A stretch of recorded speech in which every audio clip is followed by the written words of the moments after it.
स्वागत है दोस्तों एडुटिक्स 34 पर। दोस्तों इससे पहले हम लोगों ने जातीय पंचायत शासन व्यवस्था का पार्ट 2 तक अध्ययन कर चुकी है।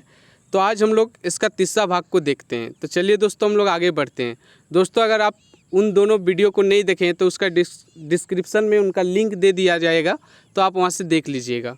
तो चलिए हम लोग शुरुआत करते हैं। असुर जनजाति की शासन व्यवस्था। सबसे पहले देखते हैं असुर जनजाति की शासन व्यवस्था। तो असुर पंचायत के जो प्रमुख अधिकारी होते हैं उनमें मुख्य रूप से महतो, बैगा, पुजार तथा गोड़ाइत होते हैं। ये सभी जो पद है ये पंचायत के प्रमुख अधिकारियों के पद होते हैं जो असुर जनजाति में पाए जाते हैं। असुर जनजाति जो होते हैं उनके पंचायत के गांव के सभी वयस्क, असुर पंचायत के गांव के जितने भी वयस्क पुरुष होते हैं सभी को भाग लिया जाता है, सभी सदस्य उसमें भाग लेते हैं। 5 गाँव के वरिष्ठ नागरिक मिलाकर पंच का निर्माण करते हैं।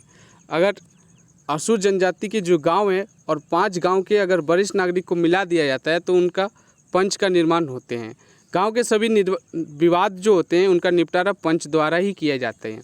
तो ये 5 गांव के वरिष्ठ नागरिक होते हैं जो पंच कहलाते हैं और इन्हीं के द्वारा गांव के सभी विवादों का निपटारा किया जाता है। पंच जो होते हैं वो कभी कभी स्थिति ऐसा होने पर शारीरिक और आर्थिक दोनों प्रकार के दंड लगा सकते हैं, ऐसा उन लोगों को अधिकार मिला है। चलिए हम लोग देखते हैं कोरवा या कोरवा जनजाति की शासन व्यवस्था। तो कोरवा जनजाति की भी अपनी जातीय पंचायत पाई जाती है और इन्हीं के माध्यम से शादी, विवाह, यौन अपराध, जमीन जायदाद, संपत्ति का बंटवारा, तलाक, डायन बिसाही आदि से संबंधित जितने भी मामले होते हैं उनका निष्पादन किया जाता है। जो ग्राम पंचायत होते हैं उस ग्राम पंचायत का जो प्रधान होता है उन्हें मुखिया कहा जाता है। याद कीजिएगा, असुर जनजाति के ग्राम पंचायत का प्रधान को मुखिया कहा जाता है। अंतर ग्रामीण विवादों का निपटारा अगर करना है, यानी 2 या 2 से अधिक गांवों के बीच की जो विवाद होती है उनका निपटारा करना है, तो बड़ा मुखिया नाम का एक पद का भी प्रावधान है, वो इस पर कार्य करते हैं। तो याद कीजिएगा दोस्तों, बड़ा मुखिया। इस जनजाति में गवाहों को शपथ दिलाकर आरोपी की सत्यता की जाँच होती है। अगर किसी व्यक्ति पर किसी भी प्रकार का आरोप लगता है तो उनकी सत्यता के लिए गवाहों को शपथ दिलाकर इसका पुष्टि की जाती है। अगर जाति से बाहर कोई विवाह करते हैं तो उस व्यक्ति को जिस प्रकार बिटलाहा जैसी जो एक दंड है उस प्रकार ही उसे दंड दिया जाता है और यह समाज से निष्कासित किया जाता है। समाज में जो व्यक्ति निष्कासित होते हैं, जिन्हें समाज से बाहर कर दिया जाता है, उस व्यक्ति को पुनः समाज में शामिल किया जा सकता है और इस प्रथा को भात भीतर कहा जाता है। यानी जो व्यक्ति निष्कासित हो चुके हैं उन्हें भात भीतर प्रक्रिया के द्वारा पुनः समाज में शामिल किया जाता है और इसके अंतर्गत उस व्यक्ति को गांव के लोगों को भोज भात दिया जाता है। चलिए दोस्तों अगर आगे देखते हैं हम लोग परहिया जनजाति की शासन व्यवस्था। परहिया जनजाति की शासन व्यवस्था, इसमें गांव पंचायत के जो मुखिया होते हैं उन्हें महतो कहा जाता है। तो महतो कहा जाता है, जो गाँव के पंचायत होते हैं उनका मुखिया महतो कहलाते हैं परहिया जनजाति की। और इनके जो सहायक होते हैं, महतो के जो सहायक होते हैं उसको कहतो या खतो के नाम से जाना जाता है। महतो जो होते हैं वो प्रथागत नियमों के आधार पर ही कोई भी डिसीजन लेते हैं। ग्राम पंचायत पर जो डिसीजन लेते हैं, जो निर्णय लेते हैं, वो उनका आधार बनाते हैं उनका प्रथागत नियम जो प्रथा के रूप में चली आ रही है। प्रत्येक गाँव में एक जाति पंचायत होती है जिसे भैयारी कहा जाता है या उसे जाति गोट के नाम से भी जानी जाती है। तो जाति पंचायत जो होती है उसे भैयारी या जाति गोट के नाम से जानी जाती है। अगर अंतर्ग्रामीण कुछ प्रॉब्लम्स होती है तो उनका सॉल्यूशन करने के लिए 8-10 गाँवों को मिलाकर एक अंतर्ग्रामीण पंचायत का गठन किया जाता है और ऐसे पंचायतों को कारा भैयारी के नाम से जाना जाता है। याद कीजिएगा दोस्तों, कारा भैयारी। एक या अधिक से गाँवों का विवादों का निपटारा का कार्य यही कारा भैयारी जो होते हैं, कारा भैयारी यही करते हैं। और गांव के अगर कोई धार्मिक क्रियाकलाप होते हैं तो उनका संपादन गांव के मुखिया यानी महतो के द्वारा की जाती है। गांव के कल्याण हेतु बेगा द्वारा पूजा पाठ किया जाता है और बेगा ये जो धार्मिक कार्य होते हैं उसका पूर्ण रूप से संपादन करते हैं, उनका क्रियाकलापों का संपादन बेगा करते हैं और उसे ये जो आदेश देते हैं वो गाँव के जो महतो होते हैं वो आदेश देते हैं। अब देखते हैं दोस्तों करमाली जनजाति की शासन व्यवस्था। इस शासन व्यवस्था में जितने भी पद होते हैं सभी पद वंशानुगत होते हैं। इस जनजाति में कोई भी व्यवस्थित राजनीतिक संगठन नहीं पाया जाता है। ऐसा बहुत सारे जनजातियों में है जहाँ पर व्यवस्थित रूप से राजनीतिक संगठन की कमी देखने को मिलती है। गांव में जातीय पंचायत का जो प्रधान मालिक होता है, जो प्रधान होता है, गांव में जातीय पंचायत का प्रधान जो होते हैं उन्हें मालिक कहा जाता है। और यह पद जो होते हैं वो वंशानुगत होते हैं।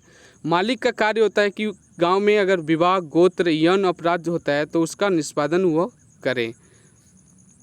आगे देखते हैं दोस्तों, परगना स्तर पर सदगवैया नाम का एक पंचायत होती है जिसका प्रमुख कार्य अंतर्ग्रामीण विवादों का निपटारा करना होता है। तो इस जनजाति में अगर अंतर्ग्रामीण पंचायतों का निपटारा करना हो तो एक अन्य पंचायत होती है जो परगना स्तर पर होती है जिसे सदगवैया कहा जाता है। सदगवैया संभवतः इसमें 7 गाँवों के लोगों को जोड़कर एक पंचायत बनाई जाती है जिसे सदगवैया के नाम से जाना जाता है। परगना से ऊपर 20 या 22 गाँवों की एक पंचायत होती है जिसे 22सी कहा जाता है। तो 22सी भी होती है जिसमें 20 से 22 गाँवों को शामिल किया जाता है। इस जनजाति में शारीरिक के साथ साथ आर्थिक दंड का भी प्रावधान है। याद कीजिएगा दोस्तों, इस जनजाति में शारीरिक दंड तो लगते हैं, साथ ही साथ आर्थिक दंड भी प्रावधान में रखा गया है। गोड़ाई द्वारा पंचायत की बैठक की सूचना, और गोड़ाई जो है वो पंचायत की बैठक बुलाते हैं, इसकी सूचना जो है वो लोगों तक पहुँचाते हैं। यानी गोड़ाइत का कार्य होता है कि पंचायत की जो बैठक होंगी इसकी सूचना गांव के लोगों तक वो पहुंचाएंगे। अब हम लोग देखते हैं सोरिया पहाड़ी की शासन व्यवस्था। और इस जनजाति की शासन व्यवस्था जो है काफ़ी हद तक माल पहाड़िया की शासन व्यवस्था की भांति ही होती है। और यहाँ पर भी ग्राम पंचायत का जो प्रधान होते हैं उन्हें मांझी कहा जाता है।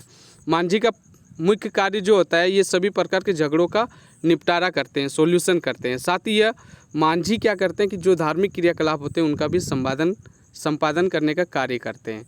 मांझी के कार्य जो है उसकी सहायता करने के लिए गोड़ाई जैसा पद भी इस जनजाति में देखने को मिलते हैं। इस व्यवस्था में 15 से 20 गांवों पर एक नायक होता है और 78 से 80 गांवों पर एक सरदार की व्यवस्था होती है। काफ़ी प्रचलित ये व्यवस्था जो सोरिया पहाड़ी जनजाति की व्यवस्था है, नायक एवं सरदार की व्यवस्था। इन दोनों का कार्य जो होते हैं अंतर्ग्रामीण विवादों का निपटारा करना होता है। यानी उन दोनों का कार्य क्या होता है, मुख्य रूप से अंतर्ग्रामीण विवाद जो होते हैं उनका निपटारा करना होता है। और हमने बात कर चुकी थी इनकी जो शासन व्यवस्था होती है जो काफ़ी हद तक माल पहाड़िया जनजाति की शासन व्यवस्था से मिलती है। यानी दोनों जनजातियों में काफ़ी कुछ सिमिलर है। इस जनजाति की स्वशासन व्यवस्था में ग्राम पंचायत होती है जिनका प्रधान जो है मांझी कहा जाता है, जिस प्रकार सोरिया पहाड़िया में मांझी की सहायता के लिए यहाँ पर भी एक पद होते हैं जिन्हें गोड़ाइत कहा जाता है और दीवान के नाम से भी कहीं कहीं पर जाने जाते हैं। पंचायत का फैसला जो होते हैं वो सभी को मानना पड़ता है। अगर कोई व्यक्ति उसकी फैसलों का निर्णय जो फैसला होते हैं, जो निर्णय होते हैं उसका अवहेलना करते हैं तो ऐसे व्यक्ति को गांव से बहिष्कृत कर दिया जाता है, समाज से निकाल दिया जाता है। 2 या अधिक से गांव के बीच में अगर कुछ विवाद होती है तो उसका सॉल्यूशन जो करते हैं वो अंतर्ग्रामीण पंचायत करते हैं। और इसका सरदार जो होते हैं, इसका जो मुखिया होते हैं उन्हें सरदार कहा जाता है। यानी 2 या अधिक गाँव की जो प्रॉब्लम्स होती है यानी अंतर्ग्रामीण समस्या जो होती है तो अंतर्ग्रामीण पंचायत इसका सॉल्यूशन करते हैं, यानी सरदार करते हैं। वो वास्तव में अंतर्ग्रामीण पंचायत की मुखिया होती है। इस जनजाति में बिटलाह जैसी सज़ा का प्रावधान नहीं है। बिटलाह जो है ये काफ़ी बड़ा दंड माना जाता है जनजातियों की, तो ऐसी कोई सज़ा का प्रावधान मालपहाड़िया जनजाति में नहीं है। अब देखते हैं दोस्तों भूमि जनजाति की शासन व्यवस्था। इस जनजाति में कोई भी संगठित शासन व्यवस्था नहीं है, लेकिन अगर देखा जाए तो गांव के स्तर पर पंचायत का गठन किया जाता है और इसी के माध्यम से आपसी विवाद जो होते हैं उसका समाधान किया जाता है।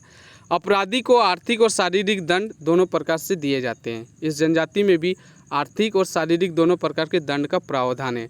यदि किसी परिवार में पुत्र नहीं है तो संपत्ति पर किनका अधिकार होंगे, तो पुत्री का अधिकार होंगे। इस प्रकार से इस जनजाति की मान्यता है। इस जनजाति में सगोत्र विवाह को भी मान्यता प्राप्त नहीं दिया है। अन्य जनजाति की भांति इस जनजाति में भी समान गोत्र में विवाह जो है वो वर्जित है, उन्हें मान्यता प्राप्त नहीं है। अब हम लोग देखते हैं लोहरा एवं लोहार जनजाति की शासन व्यवस्था। इस जनजाति में भी कोई भी संगठित शासन व्यवस्था नहीं है, लेकिन अगर जातिगत समस्या होती है तो उनको सुलझाने के लिए जाति की पंचायत बैठती है। 2 या अधिक गांव के बीच की अगर विवाद होती है तो उसका निपटारा करने के लिए खास रूप से उस वक्त अंतर्ग्रामीण परिषद का गठन किया जाता है और यही उसका संपादन करते हैं, उसका निपटारा करते हैं। तो दोस्तों हमने 3 भागों में जनजातीय पंचायत शासन व्यवस्था, जातीय पंचायत शासन व्यवस्था पर चर्चा की है। आपको ये वीडियो कैसी लगी आप मुझे कमेंट कर सकते हैं। मिलते हैं अगले वीडियो में, तब तक के लिए धन्यवाद। जोहार झारखंड।